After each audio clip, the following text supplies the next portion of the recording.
Hola, ¿qué tal? Buenas tardes. Bueno, vamos a continuar con el seminario número 4. En este caso, el título del seminario es La relación torácico-pulmonar, estática y dinámica. Vamos a intentar repasar algunos conceptos de los seminarios anteriores y ustedes van a ir viendo que los conceptos se van a ir acumulando y complejizando, lo cual no estaría mal que acompañado de la lectura quizás vayan repasando algunos seminarios previos para que, bueno, ustedes vayan adquiriendo todos los conocimientos en su conjunto y cualquier duda consultan. Vamos a ver el estudio de los cambios de volumen del sistema tóraco-pulmonar en relación a los cambios de presión, que eso es lo que se denomina compliance. ¿Sí? Vamos a ver que en el sistema tóraco-pulmonar, como ya muchas veces describimos, se presentan todo el tiempo, o en realidad permanentemente, se está estudiando los cambios de volumen en relación a los cambios de presión, ¿sí? Y lo que nos referimos con el estudio en condiciones estáticas o dinámicas es a través del movimiento de aire, sí que sabemos que a través de las vías aéreas corre un flujo de aire, estudiar el comportamiento del sistema tóraco-pulmonar con flujos de aire o en equilibrio, en condiciones estáticas. Para hacer un repaso, lo que ya estuvimos viendo y repasando es que el pulmón se encuentra dentro de la cavidad torácica, ¿sí? Rodeado de líquido pleural y rodeado por las pleuras, ¿sí? Que es lo que conecta de alguna manera la caja torácica con los pulmones, ¿sí? Y también habíamos visto que a través de los linfáticos hay una aspiración continua de la pequeña cantidad de líquido pleural que encontramos, que ese líquido pleural tenía principalmente la característica de lubricar el movimiento del pulmón sobre la caja torácica, y esa aspiración continua del exceso de líquido generaba una presión negativa entre las pleuras, ¿sí? Y bueno, eso es lo que determina que la presión intrapleural sea siempre negativa, ¿sí? Ahora vamos a ver que la tendencia del pulmón, del tejido pulmonar, de acuerdo a sus propiedades elásticas, es a la contracción, y las características elásticas del tórax lo llevan hacia su expansión, y que las pleuras lo que generaban eran que esto forme parte de un sistema cerrado, ¿sí? Entonces, la fuerza de la pleura visceral hacia adentro y la pleura parietal hacia afuera hace que la presión dentro entre las dos pleuras, la intrapleural, sea siempre negativa, ¿sí? Entonces, esto hace que se forme un sistema cerrado y en el cual los cambios de presión y de volumen se acompañen en conjunto. Esto nos permite empezar a ver estas dos estructuras como estructuras elásticas, ¿sí? Que son pasibles de ser deformados. Vamos a ver, ¿sí? Que principalmente el diafragma, pero los músculos respiratorios son aquellos que rompen el equilibrio en el cual se encuentra el sistema tóraco-pulmonar, y eso hace que ingrese el aire, ¿sí? Entonces vamos a ver la definición de compliance pulmonar, o lo mismo que se llamaría distensibilidad pulmonar, ¿sí? Es el volumen en el que se expande el sistema tóraco-pulmonar por cada aumento unitario de presión transpulmonar. El concepto de presión transpulmonar lo vamos a ver el seminario que viene, ¿sí? Y vamos a ver que la manera, las unidades a las cuales medimos la presión pueden variar, pero siempre estamos hablando de cambios de presión en relación a cambios de volumen.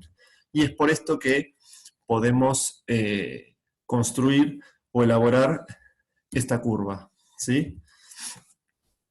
Miren, acá vemos, y van a prestar atención, y cada vez más, tanto en el sistema respiratorio como en el sistema cardiovascular, van a haber gráficos, ¿sí? Es muy importante que en principio nos situemos en los gráficos a ver cuáles son las variables, ¿sí? En este caso es un cuadro de volumen pulmonar y de presión. Fíjense, por ejemplo, que la presión está medida en este caso en centímetros de agua, ¿sí? Es la fuerza que podemos movilizar centímetros de agua, y en ese caso esa presión que otorgamos va a generar un cambio de volumen en el sistema tóraco-pulmonar. Y se fijan en los ejes, ¿sí? En el eje de volumen pulmonar tenemos encima de todo la capacidad pulmonar total, que lo vimos en la clase pasada, la capacidad residual funcional y el volumen residual, ¿sí? Entonces, en el normal, ¿sí? Que lo vemos por aquí, ¿sí? Vemos que hay pequeños cambios de presión, ¿sí? Que llevan a determinados cambios de volumen, ¿sí? Entonces vemos que los cambios de presión están en este eje, y los cambios de volumen están en este eje, ¿sí? Normal, acá si interpretaríamos la respiración como normal, acá estaríamos en el volumen tidal, ¿sí? Que nosotros ya lo conocemos y es de unos 500 mililitros. Y en la posición del sistema respiratorio en equilibrio, ¿sí? Es la capacidad residual funcional. Acá vemos una curva de un paciente que tiene POC, que eso lo vamos a estudiar, pero fíjense básicamente que la distensibilidad o la compliance de un pulmón enfisematoso, ¿sí? Con pérdida de estructuras aéreas, es un pulmón en la cual las relaciones entre volumen y presión son muy distintas, ¿sí? Solamente quédense con eso por el momento. Y acá vemos que los dos componentes se pueden dar por separado, estudiar por separado. O sea, una cosa es el sistema tóraco-pulmonar y otra cosa es si nosotros tuviésemos que estudiar las propiedades elásticas solamente del tórax. Si nosotros separáramos el tórax de las pleuras y los pulmones, el tórax por sí mismo tendería a expanderse, ¿sí? Sería una estructura que en vez de tener la forma que tiene cada uno en su cuerpo, estaría mucho más expandido, ¿sí? Estaría al 70% de la capacidad pulmonar total. Y el pulmón, si lo sacáramos del sistema tóraco-pulmonar, es como un globo que se desinflaría por completo, ¿sí? Si nosotros lo sacáramos de las pleuras, el pulmón tiende a colapsar por completamente. Eso es lo que sucede, por ejemplo, en un neumotórax de grado severo, ¿sí? Cuando ingresa aire en el pulmón y esa presión intrapleural negativa se vuelve cero o se vuelve positiva, ¿sí? El pulmón tiende al colapso, ¿sí? A vaciarse por completo, a tener 0 mililitros, ¿sí? Pero, gracias a las pleuras, nos situamos en la capacidad residual funcional. Entonces, lo que sucede todo el tiempo es esto, ¿verdad? La inhalación y la exhalación. Ya vimos que el diafragma es el músculo que rompe ese equilibrio de capacidad residual funcional. Lo rompe ¿cómo? Generando una fuerza, ¿sí? Genera una fuerza que, de acuerdo a la forma de las cúpulas diafragmáticas, al descender, ¿sí?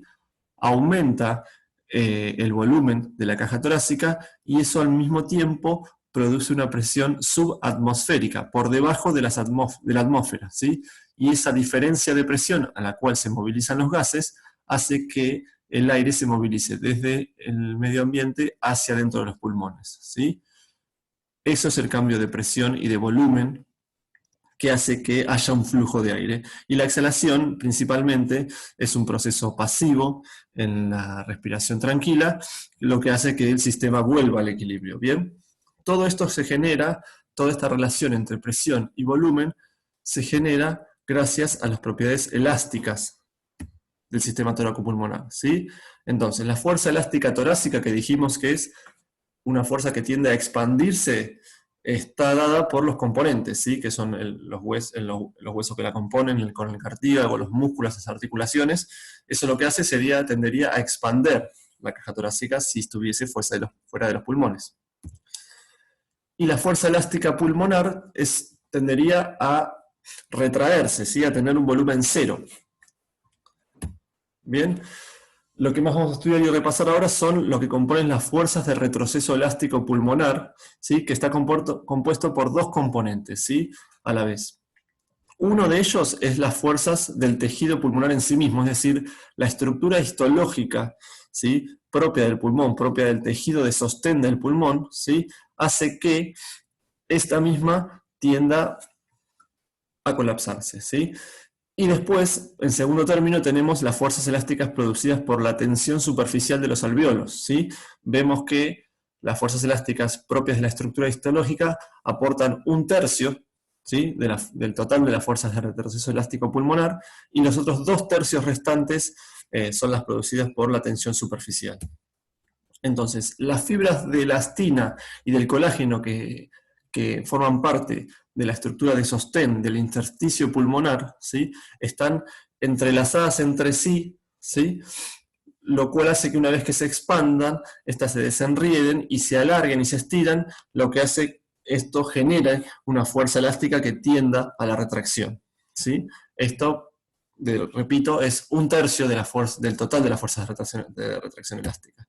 Así que ustedes figúrenselos de esta manera, ¿sí? Son estructuras elásticas, ¿sí? Fibras que están entrelazadas entre sí y cuando las estiramos, ¿sí? Se tensan y obviamente, como cualquier estructura elástica, tiende a retornar a su posición de equilibrio.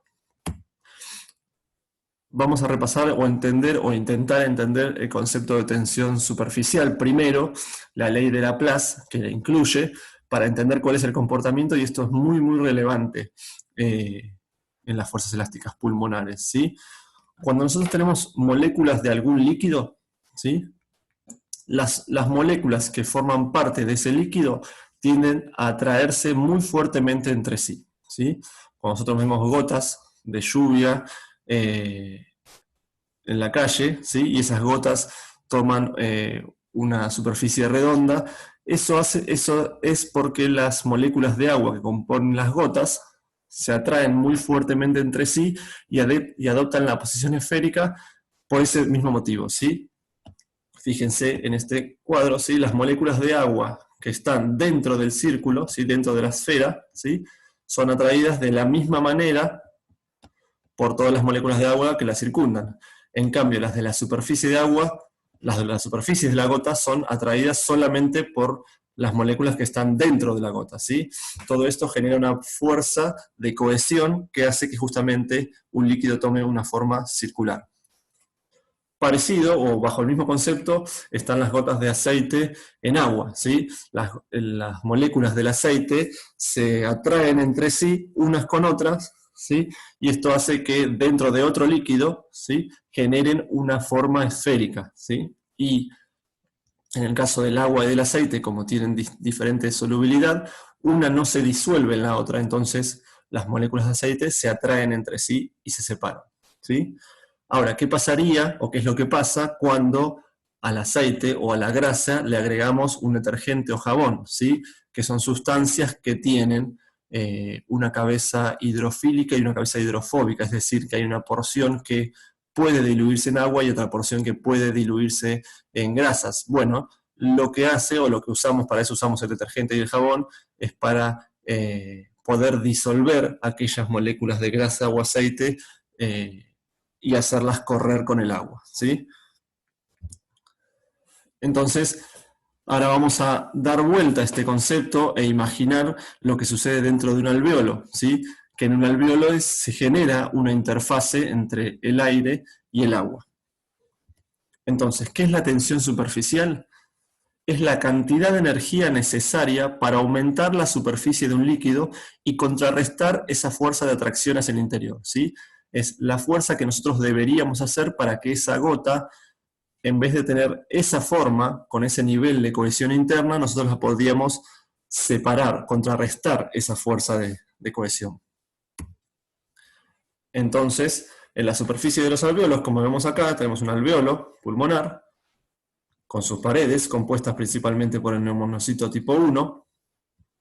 En la superficie hay una pequeña capa de líquido. Entonces, acá se genera una interfase aire-agua, ¿verdad?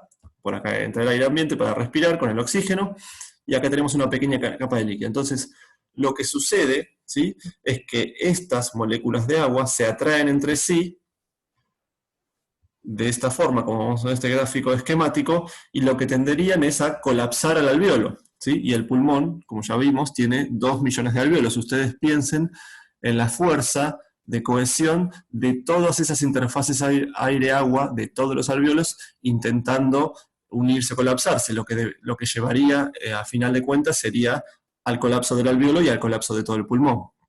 Bien, eso imagínenselo que es parte de la fuerza de retracción elástica del pulmón. Todos los alveolos del pulmón tienden a colapsar a causa de la tensión superficial de esa interfase aire-agua que hay en cada alveolo, ¿sí? Esto es una fuerza significativa, son los 2/3 del total.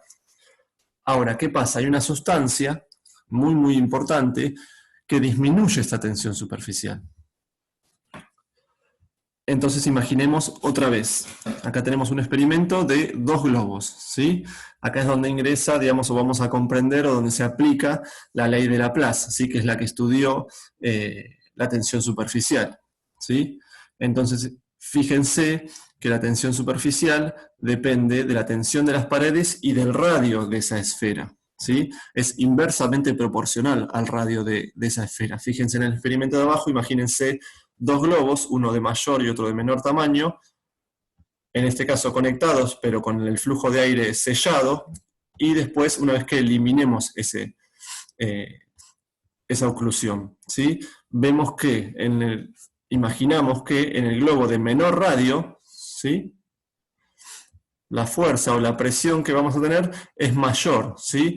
Yo me lo figuro de esta manera. Imagínense que si ustedes están inflando un globo, ¿sí?, la fuerza o la presión para mantener esa estructura es la fuerza que ustedes deberían mantener dejando aire hacia el interior o soplando aún un globo inflado a poco volumen versus un globo inflado a gran volumen, ¿sí?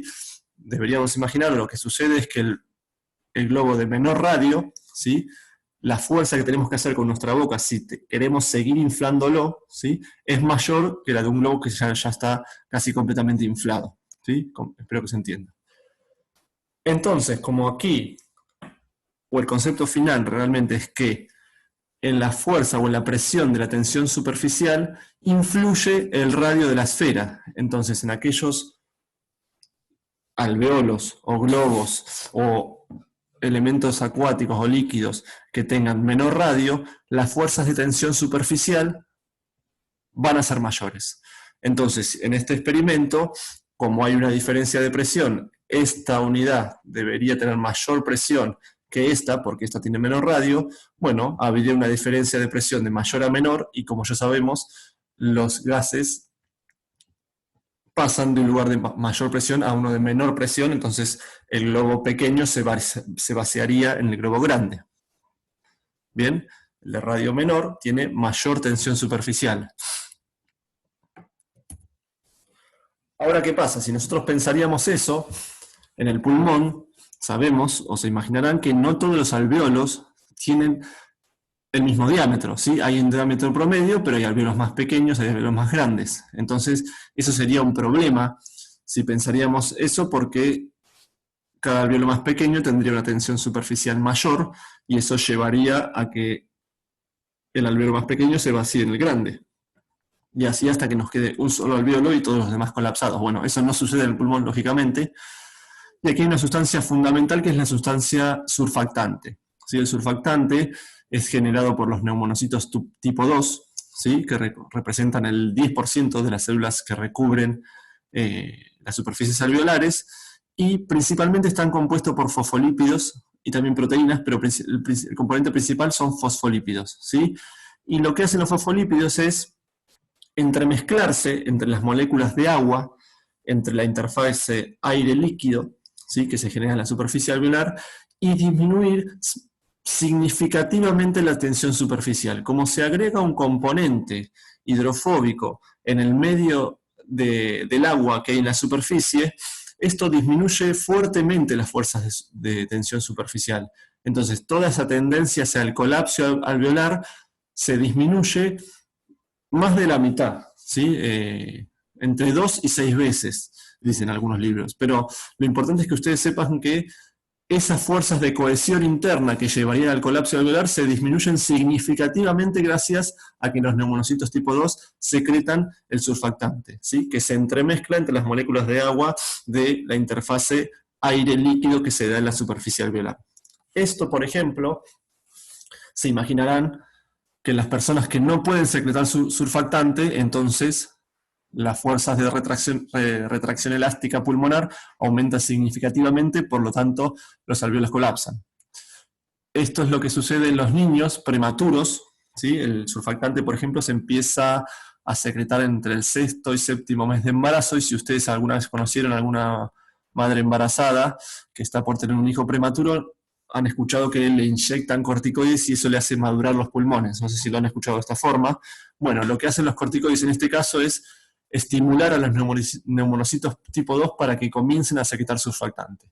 Esto hace que las fuerzas de retracción elástica del pulmón disminuyan significativamente, porque se disminuye significativamente la tensión superficial de los alvéolos, y esto permite, digamos, que la fuerza muscular que tiene un recién nacido sea capaz de distender el pulmón. Espero que sirva el ejemplo.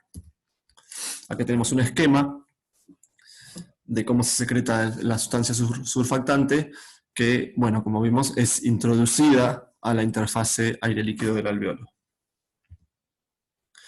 Entonces, en el pulmón, ¿qué sucede? Si tendríamos alveolos de diferente tamaño, los de menor radio tendrían menor tensión superficial, y esto representaría el experimento de los dos globos, en el cual en el globo de menor radio se vacía en el globo de mayor radio, ¿sí? Ahora, esto no sucede, ¿por qué? Porque los alveolos de menor radio, el surfactante aumenta su concentración relativa, ¿sí? Y disminuye proporcionalmente la tensión superficial para que la presión intraalveolar sea igual en todos los alveolos, ¿sí? O relativamente similar en todos los alveolos, y no se produzca el fenómeno de vaciado de una esfera más de menor radio hacia otra de mayor radio, ¿sí? Se imaginan que si esto sucedería, siempre habría un alveolo de mayor tamaño, y eso llevaría a que el pulmón se transforme en un solo alveolo, lo cual reduciría mucho la superficie de intercambio gaseoso. Entonces, la sustancia surfactante es un factor fundamental para disminuir la tensión superficial.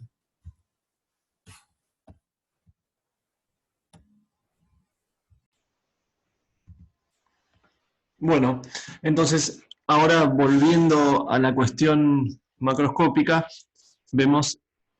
finalmente hemos repasado y comprendido, digamos, cuál es el comportamiento tanto del tórax como del pulmón, pero bueno, aquí están las pleuras, el espacio intrapleural con su presión negativa, y vemos que, bueno, que el tórax tiende a expandirse y el pulmón tiende a retraerse, ¿bien?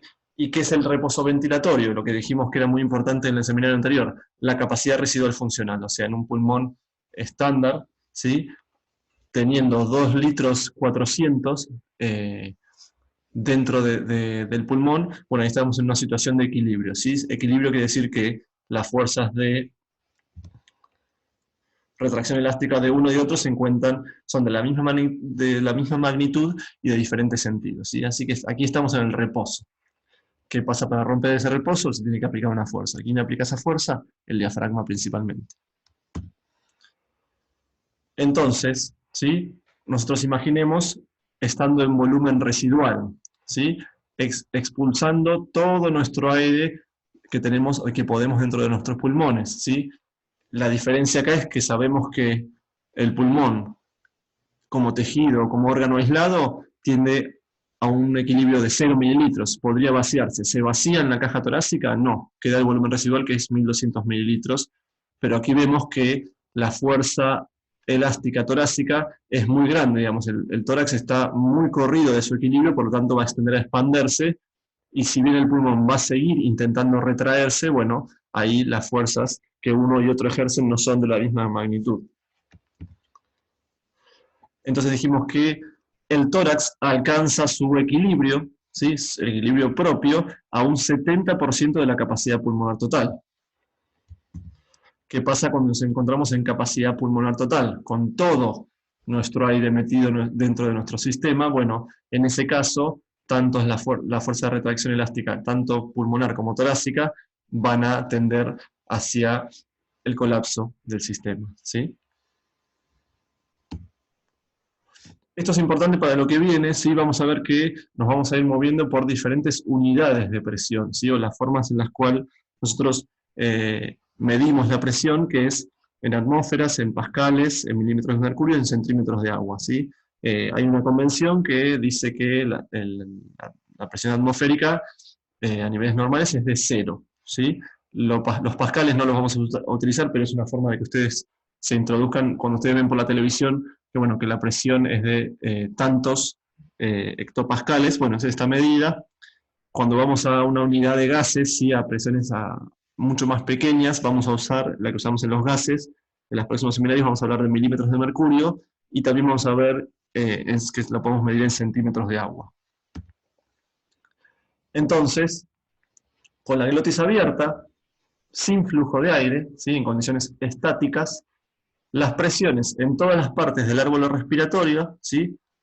Desde las fosas nasales hasta los alvéolos, son iguales a la presión atmosférica, ¿sí? Ahí no tenemos flujo de aire, ¿sí? Ahí tenemos que la presión atmosférica es 0, ¿sí?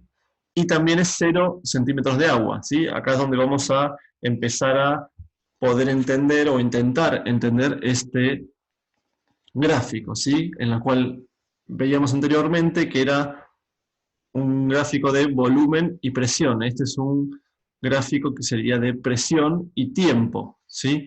¿Qué pasa con los ciclos respiratorios de inspiración y expiración? El comportamiento de las presiones pulmonares, que acá vemos que es la presión alveolar, ¿sí? Que es la presión que tenemos dentro de los alvéolos, y la presión pleural, ¿sí? Lo que podemos comprender, de acuerdo al conocimiento que tenemos hasta ahora, nosotros dijimos que la presión pleural siempre es negativa, ¿sí? Así que fíjense que aquí tenemos el 0, ¿sí? Y si bien hay una variación de la presión pleural, ¿sí? A nivel de los ciclos respiratorios, siempre nos mantenemos en un valor negativo, a veces más negativo y otras veces menos negativo, ¿sí? Pero la presión alveolar no siempre es negativa, ¿sí? En la inspiración tenemos una presión subatmosférica, que es lo que genera el flujo de aire desde el exterior hacia los alvéolos, y en la expiración la presión alveolar se vuelve positiva para que haya una diferencia de presión que haga que ese aire que está dentro de los alvéolos salga hacia el exterior.